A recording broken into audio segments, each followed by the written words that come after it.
একদিন এক সিইও নিজের রেস্টুরেন্টে খেতে গেলেন। খাওয়া শেষ হওয়ার পর তিনি বিল না দিয়ে বেরিয়ে যেতে লাগলেন। ওয়েট্রেস তখন তাকে থামিয়ে বলল, স্যার আপনি এখনো পেমেন্ট করেননি। সিইও হেসে বললেন, আমাকে এখানে খাবারের দাম দিতে হয় না। ওয়েট্রেস অবাক হয়ে গেল। তার মনে হলো হয়তো লোকটার কাছে টাকা নেই অথবা সে কোনো বিপদে আছে। কিছুক্ষণ পর সে শুনল পাশের কনস্ট্রাকশন সাইটে শ্রমিক লাগবে। সে ভাবল যদি এই লোকটা কাজ খুঁজে থাকে তাহলে আমি তাকে সেখানে নিয়ে যেতে পারি। ঠিক তখনই রেস্টুরেন্টের ম্যানেজার দৌড়ে এসে হাজির হলো। ওয়েট্রেস ভাবল এখন হয়তো পুলিশ ডাকবে, তাই সে তাড়াতাড়ি বলল, স্যার এর বিল আমি দিয়ে দিয়েছি। কিন্তু তখন সত্যি প্রকাশ পেল, লোকটা আসলে রেস্টুরেন্টের সিইও।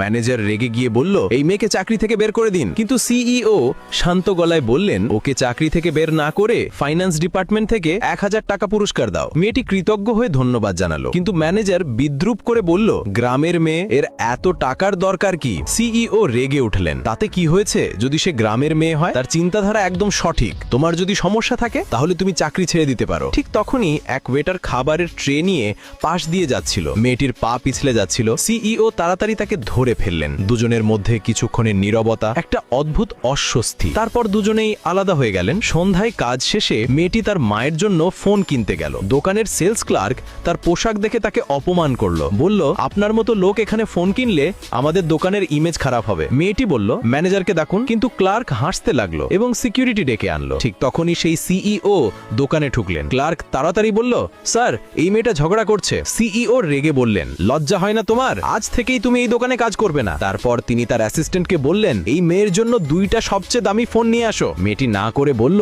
এত দামি ফোন আমি নিতে পারবো না। তখন সিইও সেই লাইনটা বললেন যেটা তার হৃদয় ছুঁয়ে গেল, যারা আমার সুরক্ষায় আছে তাদের কাউকে কখনো ছোট করা যাবে না। তোমার কষ্ট আর অদৃশ্য থাকবে না।